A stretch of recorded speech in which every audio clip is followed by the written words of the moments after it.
ನನಗೆ ಚನ್ನಪಟ್ಟಣ ಅಂತ ಅಂದ್ರೆ ನನ್ನ ಕರಳು, ತಾಯಿ ಮನೆಗೆ ಹೋದಂಗೆ ಕರಳು ಭಾವನೆಯನ್ನ ವ್ಯಕ್ತಪಡಿಸ್ತದೆ.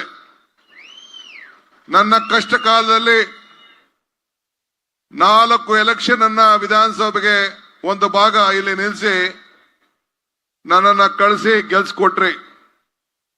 ನಾನು ಕೊನೆಗೆ ಹೋಗ್ಬೇಕಾದ್ರೆ ಈ ಕ್ಷೇತ್ರ ವಿಂಗಡಣೆ ಆದಾಗ ನನಗೆ ಬಹಳ ನರಳಿನಿಂದ ಈ ಕ್ಷೇತ್ರ ಬಿಡಬೇಕಾದಂತ ಪರಿಸ್ಥಿತಿ ಅನಿವಾರ್ಯತೆ ಬಂತು. ನನಗೆ ಇವತ್ತು ಒಂದು ಆಸೆ, ಯಾವ್ದಾದ್ರು ಒಂದು ಭಗವಂತ ಅವಕಾಶ ಕೊಟ್ರೆ ಈ ಚನ್ನಪಟ್ಟಣ ವಿಧಾನಸಭಾ ಕ್ಷೇತ್ರದಿಂದ ನಾನು ಸ್ಪರ್ಧಿಸಬೇಕು ಅನ್ನೋದು ನನಗೆ ಒಂದು ಆಸೆ.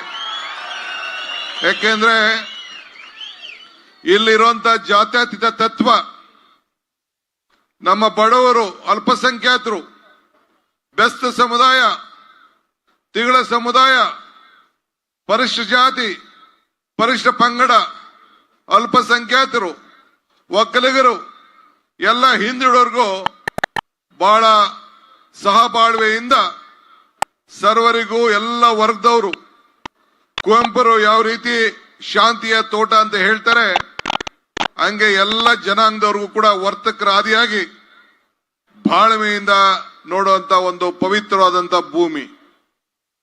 ಹಾಗೆ ರಾಜಕಾರಣದಲ್ಲಿ ಬಹಳ ಅನೇಕ ವ್ಯತ್ಯಾಸಗಳು ಆದ್ರಿಂದ ಈ ಜಿಲ್ಲೆ ಬೇರೆ ಬೇರೆ ಬಂದು ಇಲ್ಲಿ ರಾಜಕಾರಣವನ್ನ ಮಾಡುವಂತ ಒಂದು ಪರಿಸ್ಥಿತಿ ಬಂತು. ನಾವು ತಯಾರು ಮಾಡಿದಂತ ಅನೇಕ ನಾಯಕರುಗಳು ನಮ್ಮನ್ನ ದೂರ ಹೋಗ್ಬೇಕಾದಂತ ಒಂದು ಪರಿಸ್ಥಿತಿ ಬಂತು. ಆದ್ರೂ ಕೂಡ ನೀವೆಲ್ಲ ನಮ್ಮ ಕಷ್ಟ ಕಾಲದಲ್ಲಿ ನಿಂತಿರೋದನ್ನ ನಾನು ಮರೀಲಿಕ್ಕೆ ಸಾಧ್ಯ ಇಲ್ಲ. ಇವತ್ತು ಕೂಡ ಚನ್ನಪಟ್ಟಣ ತಾಲೂಕಿನ ಯಾವುದೇ ಕಾರ್ಯಕರ್ತರು ಬಂದ್ರು ಕೂಡ ನನಗೆ ನನ್ನ ಕ್ಷೇತ್ರದ ಕಾರ್ಯಕರ್ತರೇ ಬರ್ತಾ ಇದ್ದಾರೆ ಅನ್ನೋ ಒಂದು ಭಾವನೆಯನ್ನ ಇವತ್ತು ಕೂಡ ನನ್ನ ಕಣ್ಣಿಗೆ ಕಾಣ್ತಾ ಇದೆ. ನಾನು ಈ ಒಂದು ಪವಿತ್ರವಾದಂತಹ ಸಭೆಯಲ್ಲಿ ಜನತಾದಳದ ಕಾರ್ಯಕರ್ತರಿಗೆ ಮತ್ತು ಬಿಜೆಪಿ ಕಾರ್ಯಕರ್ತರಿಗೆ ಏನು ಕರೆಯನ್ನ ಕೊಡ್ಲಿಕ್ಕೆ ನಾನು ಬಯಸ್ತಾ ಇದ್ದೀನಿ ಅಂತಂದ್ರೆ, ನಿಮ್ಮ ಭವಿಷ್ಯ, ಕಾಂಗ್ರೆಸ್ ಶಕ್ತಿ, ದೇಶದ ಶಕ್ತಿ. ಕಾಂಗ್ರೆಸ್ ಇತಿಹಾಸ ಈ ದೇಶದ ಇತಿಹಾಸ. ಕಾಂಗ್ರೆಸ್ ಅಧಿಕಾರಕ್ಕೆ ಬಂದ್ರೆ ಎಲ್ಲ ವರ್ಗದ ಜನರ ಅಧಿಕಾರಕ್ಕೆ ಬಂದಂಗೆ. ಇವತ್ತು ಈ ದೇಶದಲ್ಲಿ ಯಾವುದೇ ಬಡಜನತೆಯ ಕಾರ್ಯಕ್ರಮ ಇದ್ರೂ ಕೂಡ ಇಂದಿರಾ ಗಾಂಧಿ ಅವರ ಕಾಲದಿಂದ ಹಿಡಿದು, ಜವಾಹರ್ಲಾಲ್ ನೆಹರು ಕಾಲದಿಂದ ಹಿಡಿದು, ಮನಮೋಹನ್ ಸಿಂಗ್ ಕಾಲದವರೆಗೂ ಕೂಡ, ದೇವರಾಜ ಅರಸು ಅವರ ಕಾಲದಿಂದ ಹಿಡಿದು ಕೃಷ್ಣ ಅವ್ರ ಕಾಲದವರೆಗೂ, ಈಗ ಸಿದ್ದರಾಮಯ್ಯ ಕಾಲದವರೆಗೂ ಕೂಡ ಎಲ್ಲ ಬಡ ಜನತೆಗೆ ಅನುಕೂಲ ಆಗುವಂತ ಕಾರ್ಯಕ್ರಮಗಳನ್ನ ಜನರಿಗೆ ಉಡೋ ಭೂಮಿಯಿಂದ ಹಿಡಿದು, ಪೆನ್ಷನ್ ಇಂದ ಹಿಡಿದು, ಇವತ್ತು ಎಲ್ಲ ಮಕ್ಕಳಿಗೆ ಬಿಸಿ ಊಟದಿಂದ ಹಿಡಿದು ಎಲ್ಲ ಶಾಲಾ ಕಾಲೇಜುಗಳಿಗೆ ಉತ್ತಮವಾದಂತಹ ವಿದ್ಯಾಭ್ಯಾಸ ಎಲ್ಲ ಕೂಡ ಗಮನದಲ್ಲಿ ಇಟ್ಕೊಂಡು, ಯಾರನ್ನು ಬಿಡಬೇಡ್ರಿ, ಡೋಂಟ್ ಲೀವ್ ಎನಿವನ್, ಇವರೇ ಯಾರನ್ನು ಬಿಟ್ಟು ಡಿಸ್ಟರ್ಬ್ ಮಾಡ್ಬಿಡಿ, ಇಲ್ಲಿ ಎಲ್ಲ ಕೆಳಗಡೆ ವೆಯ್ಟ್ ಮಾಡ್ಲಿ. ಎಲ್ಲರೂ ಕೂಡ ಈ ಸಂದರ್ಭದಲ್ಲಿ ನಾವು ಎಲ್ಲ ವರ್ಗಕ್ಕೂ ಕೂಡ ಸಹಾಯ ಮಾಡುವಂತ ಕೆಲಸವನ್ನ ನಾವು ಮಾಡಿಕೊಂಡು ನಾವು ಬರ್ತಾ ಇದ್ದೇವೆ. ಇದನ್ನ ತಾವು ಗಮನದಲ್ಲಿ ಇಟ್ಕೊಳ್ಬೇಕು. ಇದು ಕಾಂಗ್ರೆಸ್ ಪಕ್ಷದ ಮಾತ್ರ ಸಾಧ್ಯ. ನಾನು ಜನತಾದಳದ ಬಿಜೆಪಿ ಕಾರ್ಯಕರ್ತರಿಗೆ ಹೇಳೋದಿಷ್ಟೇ, ಜನತಾದಳಕ್ಕೆ ಭವಿಷ್ಯ ಇಲ್ಲ ಅನ್ನೋದನ್ನ ನಿಮ್ಮ ಶಾಸಕರು ತೋರಿಸ್ಕೊಟ್ಟಿದ್ದಾರೆ. ಇವತ್ತು ಅವರ ಬಾಮೈದನನ್ನ, ದೇವೇಗೌಡರ ಅಳಿಯನನ್ನ ಇವತ್ತು ತೆನೆಯತ್ತ ಮಹಿಳೆಯ ಚಿಹ್ನೆಯಲ್ಲಿ ಬಿಟ್ಟು, ಜನತಾದಳ ಬಿಟ್ಟು ಈ ದೇಶಕ್ಕೆ ಯಾರನ್ನ ನೀವು ಪ್ರಧಾನಮಂತ್ರಿ ಮಾಡಿದ್ರಿ, ಯಾವ ಜಿಲ್ಲೆ ನಿಮ್ಮನ್ನ ಮುಖ್ಯಮಂತ್ರಿ ಮಾಡ್ತು, 2 ಬಾರಿ ಕುಮಾರಸ್ವಾಮಿನ ಎಲ್ಲಿ ಶಾಸಕರನ್ನ, 3 ಬಾರಿ ಶಾಸಕರನ್ನ ಮಾಡಿ ಮುಖ್ಯಮಂತ್ರಿ ಮಾಡ್ತು, ಆ ಜಿಲ್ಲೆಯನ್ನ ತೊರೆದು ಇವತ್ತು ಬೇರೆ ಜಿಲ್ಲೆಗೆ ಹೋಗಿ ಚುನಾವಣೆಗೆ ಸ್ಪರ್ಧೆಯನ್ನ ಮಾಡ್ತಾ ಇದ್ದಾರೆ. ನಾನು ನೆನೆ ಬಿಡದಿಲಿ ಒಂದು ಮಾತು ಹೇಳಿದೆ, ಮಾಗಡಿ ಕ್ಷೇತ್ರದಲ್ಲಿ ಕುಮಾರಸ್ವಾಮಿ ಅವರಿಗೆ ಧೈರ್ಯ ಇದ್ದಿದ್ರೆ ಇದೇ ಚನ್ನಪಟ್ಟಣದಲ್ಲಿ ನೀನು ಕರ್ಮಭೂಮಿ ಅಂತ ಭೂಮಿಲಿ ಚುನಾವಣೆಯನ್ನ ಎದುರಿಸಬೇಕಾಗಿತ್ತು ಅಂತ ನಾನು ಒಂದು ಪ್ರಶ್ನೆಯನ್ನ ಅವ್ರ ಮುಂದೆ ನಾನು ಹಾಕ್ಲಿಕ್ಕೆ ನಾನು ಬಯಸ್ತಾ ಇದ್ದೇನೆ. ಬಂಧುಗಳೇ, ಇವತ್ತು ಬಿಜೆಪಿಯ ಪರಿಸ್ಥಿತಿಯನ್ನ ತಾವು ಗಮನಿಸಿದ್ದೀರಿ. ನಾನು ಬಿಜೆಪಿಯ ಚಿಹ್ನೆಯಲ್ಲಿ ಇವತ್ತು ದೇವೇಗೌಡರ ಅಳಿಯ ಇವತ್ತು ಚುನಾವಣೆಯಲ್ಲಿ ನಿಂತಿದ್ದಾರೆ. ಒಂದ್ ಕಡೆ ದೇವೇಗೌಡರು ಮೊಮ್ಮಗ ಜನತಾದಳದ ಅಭ್ಯರ್ಥಿಯಾಗಿ ನಿಂತಿದ್ದಾರೆ. ಕುಮಾರಸ್ವಾಮಿ ಅವರು ಮಂಡ್ಯದಿಂದ ನಿಂತಿದ್ದಾರೆ. ನನ್ನ ಸಮೀಕ್ಷೆ, ನಾನು ಎಲ್ಲ ಕಡೆ ಪ್ರವಾಸ ಮಾಡಿ ನೋಡಿದ್ದೇನೆ. 3 ಕಡೆ ಕೂಡ ಹಾಸನ ಇರ್ಬೋದು, ಮಂಡ್ಯ ಇರ್ಬೋದು, ಬೆಂಗಳೂರು ಗ್ರಾಮಾಂತರದಲ್ಲಿ ಈ 3 ಕ್ಷೇತ್ರದಲ್ಲೂ ಕಾಂಗ್ರೆಸ್ ಪಕ್ಷದ ಅಭ್ಯರ್ಥಿ ಗೆದ್ದೇ ಗೆಲ್ತಾರೆ ಅನ್ನೋ ಒಂದು ಆತ್ಮವಿಶ್ವಾಸ ಇವತ್ತು ನಾನು ನಿಮ್ಮ ಮುಂದೆ ನಾನು ಹೇಳ್ತಾ ಇದ್ದೇನೆ. ಇವತ್ತು ಯಾವ ರೀತಿ ಚುನಾವಣೆ ಇದೆ, ಇದೇ ರೀತಿ ಚುನಾವಣೆ ಡಿ.ಕೆ. ಸುರೇಶ್ ಅವರನ್ನ 2013ರಲ್ಲಿ ಚುನಾವಣೆಗೆ ನಿಲ್ಲಿಸಿದಾಗ ನೀವು ಗಮನಿಸಿರ್ಬೇಕು. ಅವತ್ತು ನಾವು 3 ಜನ ಶಾಸಕರಿದ್ದು, 5 ಜನ ಶಾಸಕರು ಜನತಾದಳದಲ್ಲಿ ಇದ್ರು. ಅವತ್ತು ಬಿಜೆಪಿಯವರು ಜನತಾದಳ ಇಬ್ರು ಸೇರಿ ಕುಮಾರಸ್ವಾಮಿಯ ಧರ್ಮಪತ್ನಿ ಅನಿತಾ ಕುಮಾರಸ್ವಾಮಿ ಅವ್ರನ್ನ ಚುನಾವಣೆಗೆ ನಿಲ್ಲಿಸಿದ್ರು. ಆಗ ನೀವೆಲ್ಲ ಸೇರಿ ಸಹಾಯ ಮಾಡಿದ್ರಿ. ಯೋಗೇಶ್ ಎಸ್ಪಿಯಿಂದ ಇದ್ರು. ಅವತ್ತಿನ ಕಾಲದಲ್ಲಿ ನಮ್ಗೆಲ್ಲ ಬೆಂಬಲವಾಗಿ ಆ ಕಾರ್ಯಕರ್ತರು ಬೆಂಬಲವನ್ನು ಕೊಟ್ರು. ನಾನು ಮರಲಿಕ್ಕೆ ಸಾಧ್ಯ ಇಲ್ಲ. ಆದ್ರೆ ಯಾವ ಕಾರಣಕ್ಕೂ ಆ ಕಾರ್ಯಕರ್ತರಿಗೂ ಜನತಾದಳಕ್ಕೂ ಹೊಂದಾಣಿಕೆ ಆಗ್ಲಿಕ್ಕೆ ಸಾಧ್ಯ ಇಲ್ಲ. ಇದು ತಾವೆಲ್ಲ ಗಮನದಲ್ಲಿ ಇಟ್ಕೊಳ್ಳಿ. ಇದು ಹಳ್ಳಿಲಿ ಜಗಳ ಆಡಿ ಇವತ್ತು ಜನತಾದಳದವರು ಬಿಜೆಪಿ ನಂಬುದಿಲ್ಲ, ಬಿಜೆಪಿಯವರು ಜನತಾದಳ ನಂಬುದಿಲ್ಲ. ಮುಂದಕ್ಕೆ ಚುನಾವಣೆ ಆಗ್ತಿದ್ದಂಗೆ ಅದೊಂದು ಮಹಾಯುದ್ಧ ಪ್ರಾರಂಭ ಆಗ್ತದೆ. ಇದು ಚನ್ನಪಟ್ಟಣದಲ್ಲಿ ಗಟ್ಟಿಟ್ಟ ಬುತ್ತಿ. ನನ್ನ ವಾಕ್ಯ ಖಚಿತ ಅನ್ನೋ ಮಾತನ್ನ ಈ ಸಂದರ್ಭದಲ್ಲಿ ಹೇಳಲಿಕ್ಕೆ ನಾನು ಬಯಸ್ತಾ ಇದ್ದೇನೆ. ಇದು ನನಗೆ ಬೇರೆ ರಾಜಕಾರಣ ಬೇಡ ಇಲ್ಲಿ. ಆದ್ರೆ ನಿಮಗೆ ತಿಳುವಳಿಕೆಯನ್ನು ಕೊಡಬೇಕಾದ ನನ್ನ ಡ್ಯೂಟಿ. ಜನತಾದಳದ ಎಲ್ಲ ಕಾರ್ಯಕರ್ತರು ತಾವು ಸ್ವಾಭಿಮಾನಿಗಳಿದ್ದೀರಿ. ನಿಮ್ಗೆ ಈ ಜಿಲ್ಲೆಯ ಮಗ ಇವತ್ತು ಕುಮಾರಸ್ವಾಮಿಗೆ, ದೇವೇಗೌಡರಿಗೆ, ಹಾಸನದಿಂದ ಬಂದಂತವ್ರಿಗೆ ನಾವು ಅವಕಾಶ ಮಾಡಿಕೊಟ್ಟಿದ್ದೇವೆ.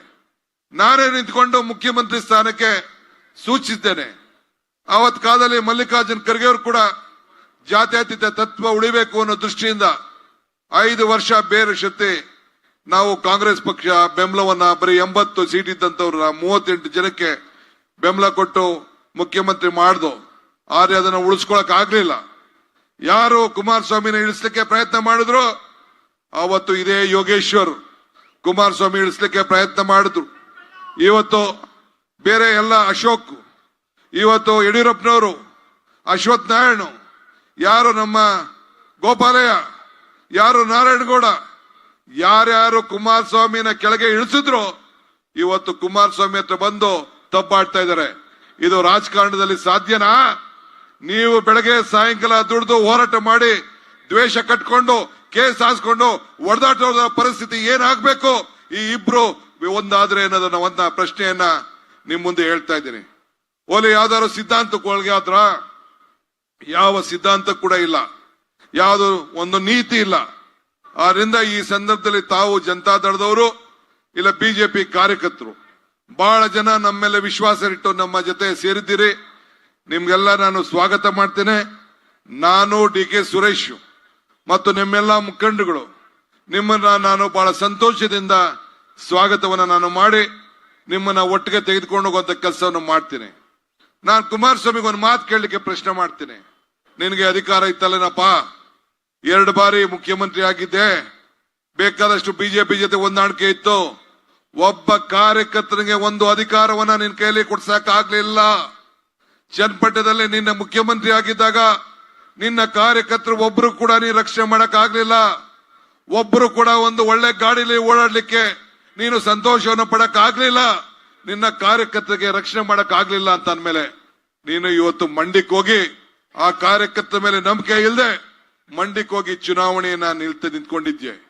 ಇವತ್ತು ನಿಮ್ಮ ಬಾಮೈದನ್ನ ನಿನ್ನ ಪಕ್ಷ ಬಿಟ್ಬಿಟ್ಟು ಬೇರೆ ಪಕ್ಷಕ್ಕೆ ಹೋಗಿ ಇವತ್ತು ಚುನಾವಣೆ ಕಣಕ್ಕೆ ನಿಲ್ಲಿಸ್ತಾ ಇರೋದು, ಇದಕ್ಕಿನ್ನ ಅವಮಾನ ಇನ್ನೊಂದು ಇಲ್ಲ ಅಂತ ಹೇಳಿ ನಾನು ಗೌಡ್ರಿಗೆ, ಕುಮಾರಸ್ವಾಮಿಗೆ ಹೇಳಲಿಕ್ಕೆ ನಾನು ಈ ಸಂದರ್ಭದಲ್ಲಿ ನಾನು ಪ್ರಯತ್ನವನ್ನ ನಾನು ಮಾಡ್ತಾ ಇದ್ದೇನೆ. ಬಂಧುಗಳೇ, ತಮ್ಗೆ ಹೇಳೋದು ಇಷ್ಟೇ.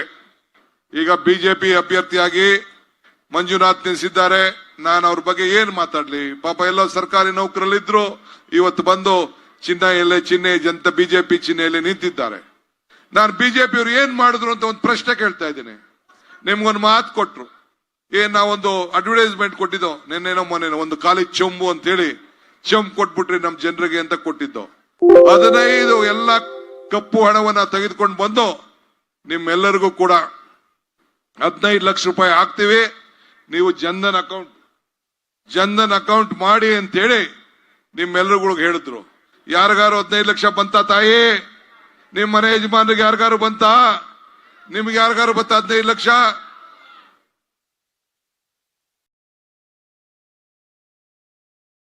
ಪುಟ್ಟಣ್ಣಂಗೇನೋ ಬಂದಿರ್ಬೇಕು 15 ಲಕ್ಷ. ಯಾಕೆಂದ್ರೆ ಬಿಜೆಪಿ ಜೊತೆ ಒಂದಷ್ಟು ದಿನ ಇದ್ದ. ಪುಟ್ಟಣ್ಣ ನಿನ್ಗೇನೋ ಬಂತ? ಏನಿಲ್ಲ. ಸಾತಾಲಿ ಕಾನ್ಗಂತೂ ಏನು ಬರ್ಲಿಲ್ಲ ಬಿಡಿ. ಏನು ಬರ್ಲಿಲ್ಲ, ಪುಟ್ಟಣ್ಣಗಂತೂ ಬರ್ಲಿಲ್ಲ. ನಿಮ್ಗೆ ಯಾರಿಗಾರು ಸಿಕ್ತಾ? ಓಲಿ ನಾವೆಲ್ಲ ರೈತರಿದ್ದೀವಿ. ಎಷ್ಟು ಜನ ರೈತರಿದ್ದೀವಿ? ನಮ್ಮ ಆದಾಯ ಏನಾರು ಡಬಲ್ ಆಯ್ತಾ? ಯಾರಿಗಾರು ಡಬಲ್? ಈ ಬಿಜೆಪಿ ಸರ್ಕಾರ ಇತ್ತು, ಏನಾರು ಡಬಲ್ ಆಯ್ತಾ ರೈತರಿಗೆ? ಓಲಿ ಏನಾರು ಉದ್ಯೋಗ ಬಂತ? ಏನಿಲ್ಲ. ಇವತ್ತು ನಾವು ಚುನಾವಣಾ ಮುಂಚಿತವಾಗಿ ನಾನು ಮತ್ತು ಸಿದ್ದರಾಮಯ್ಯನವರು ಇಬ್ರು ಪ್ರವಾಸ ಮಾಡ್ದು. ಇವತ್ತು ವೇದಿಕೆ ಮೇಲೆ ನಮ್ಮ ಭಾರತೀಯ ರಾಷ್ಟ್ರೀಯ ಕಾಂಗ್ರೆಸ್ ಅಧ್ಯಕ್ಷರಂತ ಮಲ್ಲಿಕಾರ್ಜುನ್ ಖರ್ಗೆ ಸಾಹೇಬ್ರಿದ್ದಾರೆ. ಒಬ್ಬ ಬ್ಲಾಕ್ ಕಾಂಗ್ರೆಸ್ ಅಧ್ಯಕ್ಷರಾಗಿದ್ದವರು. ಅಧ್ಯಕ್ಷರಾಗಿ ಗುಲ್ಬರ್ಗದಲ್ಲಿ ಕೌನ್ಸಿಲರ್ ಆಗಿದ್ಕೊಂಡು ಇವತ್ತು ಎಐಸಿಸಿ ಅಧ್ಯಕ್ಷರು ಮಹಾತ್ಮ ಗಾಂಧೀಜಿಯವರು ಕೂತಂತ ಜಾಗದಲ್ಲಿ, ಇಂದಿರಾ ಗಾಂಧಿಯವರು ಕೂತಂತ ಜಾಗದಲ್ಲಿ, ಪಂಡಿತ್ ನೆಹರು ಅವರು ಕೂತಂತ ಜಾಗದಲ್ಲಿ ಇವತ್ತು ಮಲ್ಲಿಕಾರ್ಜುನ್ ಖರ್ಗೆ ಅವರು ಇವತ್ತು ಆ ಸ್ಥಾನದಲ್ಲಿ ಇವತ್ತು ಕೂತಿದ್ದಾರೆ. ನಾನು ಅವರ ಸಮ್ಮುಖದಲ್ಲಿ ಈ ವಿಚಾರವನ್ನ ತಮಗೆ ನಾನು ಹೇಳ್ತಾ ಇದ್ದೇನೆ. ಅವರು ಈ ದೇಶಕ್ಕೆ ಒಂದು ದೊಡ್ಡ ಆಸ್ತಿ, ಕರ್ನಾಟಕದ ಆಸ್ತಿ ಅಲ್ಲ. ಒಂದು ಪಕ್ಷಕ್ಕೆ ಒಂದು ಶಿಸ್ತಿನ ಸಿಪಾಯಿ ಅಂತ ಹೇಳಿದ್ರೆ ಅವ್ರು ಯಾವ ಅಧಿಕಾರನೂ ಹುಡುಕೊಂಡು ಹೋಗಿರ್ಲಿಲ್ಲ. ಪಕ್ಷ ಏನ್ ಕೊಡ್ತೋ ಆ ಜವಾಬ್ದಾರಿನ ಇವತ್ತು ಅವರು ವಹಿಸ್ಕೊಂಡು ಇವತ್ತು ಹೋಗ್ತಾ ಇದ್ದಾರೆ. ಇವತ್ತು ನಮ್ಮ ತಾಲೂಕಿಗೆ ಬಂದು ನಾನು ಕೇಳಿದ್ರು, ಏನಾಯ್ತು ಮಳವಳ್ಳಿ, ಏನಾಯ್ತು ಚನ್ನಪಟ್ಟಣ ಅಂತೇಳಿ. ನಮ್ಗೆ ಹೆಚ್ಚಿಗೆ ಓಟ್ ಬರ್ಲಿಲ್ಲ, ಆದ್ರೆ ಆ ಜನಕ್ಕೆ ನಮ್ಮ ಮೇಲೆ ಪ್ರೀತಿ ಇದೆ. ಕಳೆದ ವಿಧಾನಸಭೆಯಲ್ಲಿ ಆಗ್ಲಿಲ್ಲ. ನಮ್ಮವರೆಲ್ಲ ಬಹಳ ಜನ ಬಿಜೆಪಿಗೆ ಹೋಗಿ ಮಧ್ಯ ಕ್ಯಾಂಡಿಡೇಟ್ ವಿಚಾರದಲ್ಲಿ ಎಲ್ಲ ಸೇರ್ಕೊಂಡ್ರು ಅಂತೇಳಿ ಅವ್ರಿಗೆ ಬಿಡಿಸಿ ಹೇಳಿದೆ. ಆದ್ರೆ ಅವ್ರಿಗೆ ವ್ಯಕ್ತಪಡಿಸಿದ್ದೇನೆ, ನೀವೆಲ್ಲ ಸೇರಿ ನಮ್ಮ ಕೈಯನ್ನ ಬಲಪಡಿಸಿರಿ. DK ಸುರೇಶ್ ಅವರು ಮಾಡಿದಂತ ಕೆಲಸ ಕಾರ್ಯಗಳಿಗೆ ತಾವು ಖಂಡಿತ ಆಶೀರ್ವಾದ ಮಾಡೇ ಮಾಡ್ತೀರಿ ಅನ್ನೋ ವಿಶ್ವಾಸವನ್ನ ನಿಮ್ಮೆಲ್ಲರ ಪರವಾಗಿ ನಾನು ವ್ಯಕ್ತಪಡಿಸಿದ್ದೇನೆ. ಬಂಧುಗಳೇ, ನಾನು ಕೇಳೋದಿಷ್ಟೇ, ಇವತ್ತು DK ಸುರೇಶ್ ಅವರು ಈ ವೇದಿಕೆಗೆ ನಾವು ಕರೆಸಲಿಲ್ಲ. ಕಾರಣ, ಈ ಎಲೆಕ್ಷನ್ ಕಮಿಷನ್ ಅವರು ಎಲ್ಲ ಈ ಅಕೌಂಟ್ ಎಲ್ಲ ಅವ್ರ ಅಕೌಂಟ್ ಬರೆದು ಬಿಟ್ಟಿದ್ದಾರೆ. ಈಗಾಗಲೇ ಜನತೆ ಬಿಜೆಪಿ ಅಭ್ಯರ್ಥಿಗೆ ಜಾಸ್ತಿ ಬರಲಿಲ್ಲ. ರಾಮನಗರದಲ್ಲಿ ದೊಡ್ಡ ಪೆಂಡಾಲ್ ಹಾಕಿದ್ರು, ಅದಕ್ಕೆ ಲೆಕ್ಕಕ್ಕೆ ಬರಲಿಲ್ಲ. ನಮ್ಮ ಅಕೌಂಟ್ಗೆಲ್ಲ ಬರೀತಾರೆ. ನಾನು ಅದಕ್ಕೆ ಈಗ ಮಾತಾಡೋದು ಬೇಡ ಅಂತೇಳಿ ಅವ್ರನ್ನ ಇಲ್ಲಿಗೆ ಆಹ್ವಾನಿಸಿಲ್ಲ.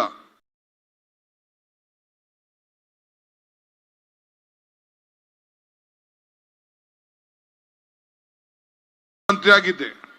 ಬಹುಶಃ ನಿಮ್ಮ ಜಿಲ್ಲೆಗೆ ನಾನು ಈಗ ತಾನೇ ಇಲ್ಲಿಗೆ ಬರ್ಬೇಕಾದ್ರೆ ಈ ಕಂಬಗಳನ್ನ ನಾನು ಖರ್ಗೆ ಸಾಹೇಬ್ರಿಗೆ ತೋರಿಸ್ತಾ ಇದ್ದೆ. ಇಡೀ ದೇಶಕ್ಕೆ ಈ ಮಾದರಿ, ಇದು ಮಾದರಿ.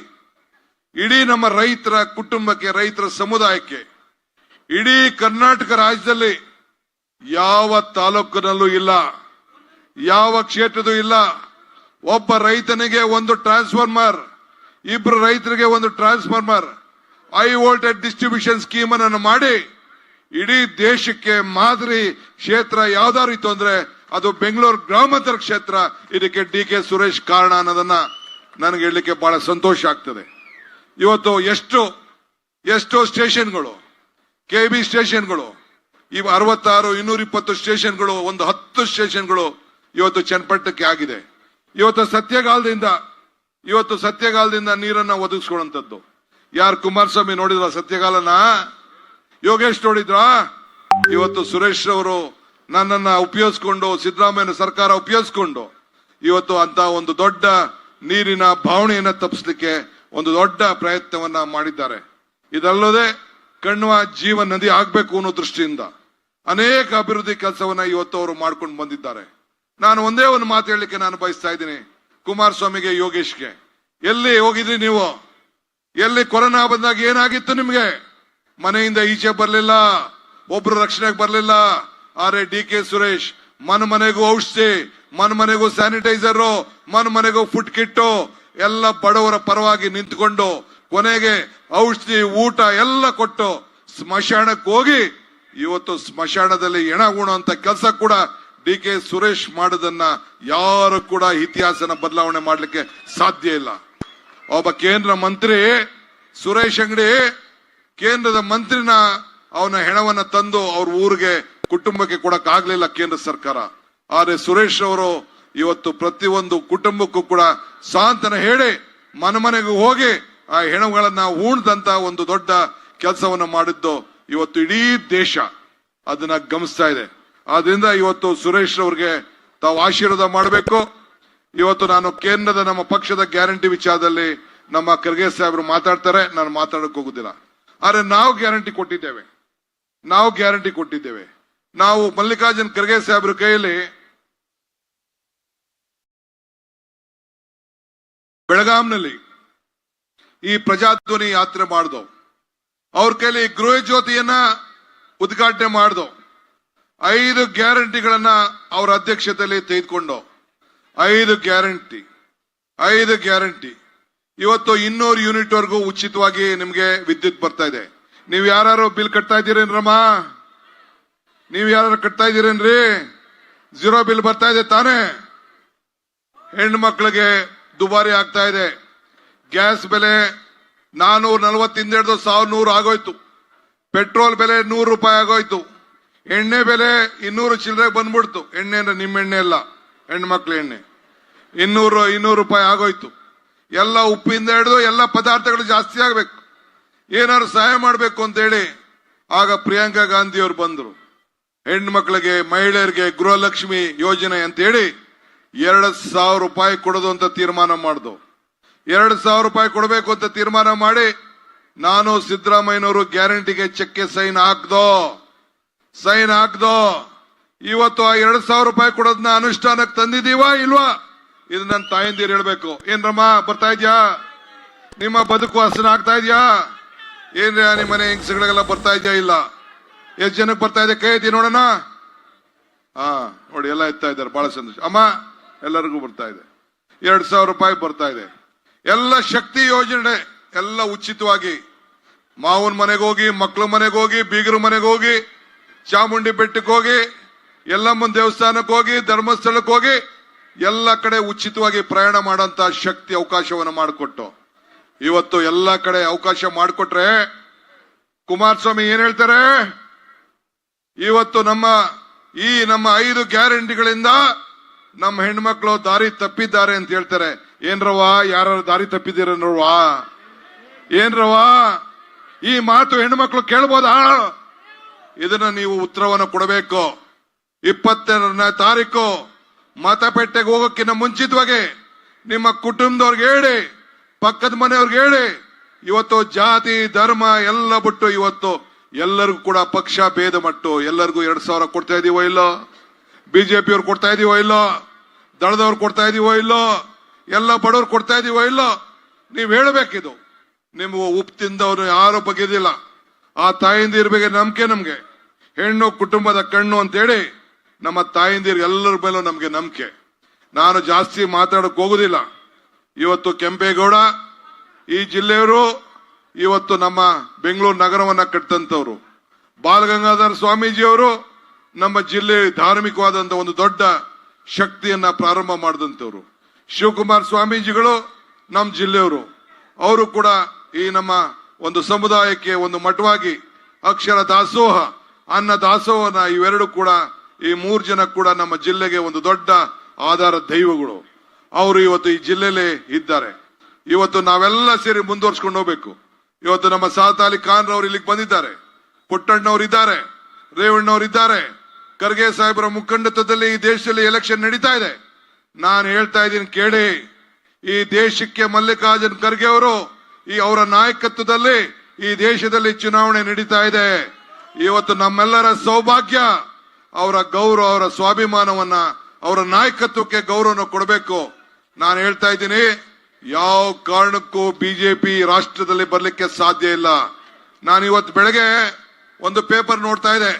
ಆ ಪೇಪರ್ ಅಲ್ಲಿ ಮೋದಿ ಏನ್ ಹೇಳ್ತಾರೆ ಅಂದ್ರೆ, ಕಾಂಗ್ರೆಸ್ ಗೆದ್ದರೆ ನಿಮ್ಮ ಮಾಂಗಲ್ಯ ಸೂತ್ರ ಕಿತ್ತು ಮುಸ್ಲಿಮರಿಗೆ ಕೊಡ್ತದೆ ಅಂತೇಳಿ ಮೋದಿ ಹೇಳ್ತಾ ಇದ್ದಾರೆ. ಏನ್ರಿ, ಎಲ್ಲಾರು ನಡೆದಿದ್ಯೇನ್ರಿ? ಮೋದಿ ಸಾಹೇಬರಿಗೆ ಬಹಳ ಡವಡವ ಅಂತ ಇದೆ, ಅಧಿಕಾರ ಹೋಗ್ತದೆ ಅಂತ ಹೇಳ್ತಾ ಇದ್ದಾರೆ. ಮಂಗಳ ಸೂತ್ರದ ಬಗ್ಗೆ ಮಾತಾಡ್ತಾ ಇದ್ದಾರೆ. ಕಾಂಗ್ರೆಸ್ ಜಾತ್ಯತೀತ ತತ್ವದ ಬಗ್ಗೆ ನಿಲುವು, ಶಾಂತಿಯ ತೋಟ, ಎಲ್ಲರೂ ಕೂಡ ಒಟ್ಟಿಗೆ ನಾವು ತೆಗೆದುಕೊಂಡು ಹೋಗುವಂತ ಕೆಲಸವನ್ನ ನಾವು ಮಾಡ್ತಾ ಇದ್ದೇವೆ. ಆದ್ರಿಂದ ತಮ್ಮ ನಾನು ಕೇಳೋದಿಷ್ಟೇ, ಇವತ್ತು ನಾನು ನಮ್ಮ ಅಭ್ಯರ್ಥಿಯ ಹೆಸರು ಹೇಳುವುದಿಲ್ಲ, ಸುರೇಶ್ ವಿಚಾರನೂ ನಾವು ಮಾತಾಡುವುದಿಲ್ಲ. ನೀವು ಕಾಂಗ್ರೆಸ್ ಪಕ್ಷದ ಅಭ್ಯರ್ಥಿ, ನಿಮ್ಮ ಸೇವಕನಾಗಿ ಒಬ್ಬ ಪಂಚಾಯತಿ ಮೆಂಬರ್ ತರ, ಮುನ್ಸಿಪಾಲಿಟಿ ಮೆಂಬರ್ ತರ ಇವತ್ತು ಹಗಲು ರಾತ್ರಿ ನಿಮ್ಮ ಸೇವೆಯನ್ನ ನಿಮ್ಮ ಅಭ್ಯರ್ಥಿ ಮಾಡ್ತಾ ಇದ್ದಾರೆ. ಅವರ ಹಸ್ತದ ಗುರುತಿಗೆ ತಾವು ಮತವನ್ನ ಕೊಡಬೇಕು. ಸಿದ್ದರಾಮಯ್ಯನವರಿಗೆ, ಡಿ ಕೆ ಶಿವಕುಮಾರ್ಗೆ, ಮಲ್ಲಿಕಾರ್ಜುನ್ ಖರ್ಗೆ ಸಾಹೇಬ್ರ ಮುಖಂಡತ್ವದಲ್ಲಿ ತಾವು ಗೆಲ್ಲಿಸಬೇಕು. ನಾನು ಎಲ್ಲ ಮುಖಂಡಗಳ ಜೊತೆ ನಿಮ್ಮ ಜೊತೆ ಇದ್ದೇನೆ. ನಿಮ್ಮ ಪ್ರೀತಿ ವಿಶ್ವಾಸಕ್ಕೆ ನಾನೆಲ್ಲ ಬಹಳ ಆಭಾರಿಯಾಗಿದ್ದೇನೆ. ತಾವೆಲ್ಲ ಮತ್ತೆ ಒಂದು ವೋಟ್ ಜೊತೆಗೆ 10 ವೋಟ್ ಹಾಕ್ಸುವಂತ ಶಕ್ತಿ ಭಗವಂತ ನಿಮ್ಗೆ ಕೊಟ್ಟಿದ್ದಾನೆ. ನುಡಿದಂತೆ ನಡೆದಿದ್ದೇವೆ. ಬಿಜೆಪಿಯವರು ಕೊಟ್ಟು ಮಾತು ಮಾಡಕ್ಕಾಗ್ಲಿಲ್ಲ. ಕುಮಾರಸ್ವಾಮಿ ಕೂಡ ಈ ಜಿಲ್ಲೆಯಲ್ಲಿ ಒಂದು ಸಾಕ್ಷಿ ಗುಡ್ಡೆ ಹೇಳಿ, ನಿಮ್ಮ ಎಲ್ಲ ಮನೆ ಬೆಳಗಲಿಕ್ಕೆ ನಾವು ಉಚಿತವಾಗಿ ಕರೆಂಟ್ ಕೊಟ್ಟಿದ್ದೇವೆ, ಉಚಿತವಾಗಿ ಟ್ರಾನ್ಸ್ಫಾರ್ಮರ್ ಕೊಟ್ಟಿದ್ದೇವೆ, ನಿಮ್ಮ ನದಿಗಳಿಗೆ ಜೀವ ಕೊಟ್ಟಿದ್ದೇವೆ.